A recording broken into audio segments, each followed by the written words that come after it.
Guys, সেভাবে ভারী বর্ষণ হয়নি, কিন্তু গুঁড়ো গুঁড়ো বৃষ্টি পড়েই চলেছে, গুঁড়ো গুঁড়ো বৃষ্টি, যার কারণে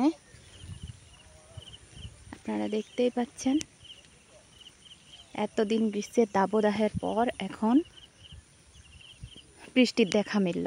আমি কিন্তু খুব উপভোগ করছি এই বৃষ্টিটা। এটা আমাদের বাড়ি, আর জানেন তো এইগুলো পুরো বর্ষাতে জল জমে থাকে, পুকুরের মতন অবস্থা হয়, কিন্তু গুঁড়ো গুঁড়ো বৃষ্টির জন্য এখানে জল জমে নেই। আমাদের বাড়ির সামনে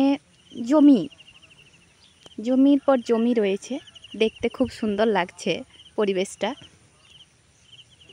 এক কথায় অপূর্ব লাগছে বৃষ্টিতে। আপনারা দেখতে পাচ্ছেন যত দূর চোখ যায় তত দূর কিন্তু জমির পর জমি দেখা যাচ্ছে, আর সামনে একটা পুকুরও আছে। ওটা ক্যামেরায় ধরা পড়বে না অবশ্য। খুবই সুন্দর প্রাকৃতিক দৃশ্য।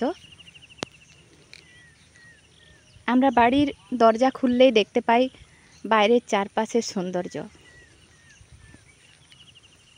প্রকৃতি আমাকে খুবই ভালো লাগে, বিশেষ করে আমাদের বাড়ির চারপাশটা খুবই সুন্দর এবং শান্ত পরিবেশ, যাকে বলে একেবারে অনবদ্য। একটু দূরত্বে, বাড়িটা একটু গ্রামের ভিতর দিকে হলেও, বাজার থেকে একটু দূরে, কিন্তু হলেও এখানে সবসময় পরিবেশটা শান্তই থাকে। খুবই ভালো লাগছে। বাই।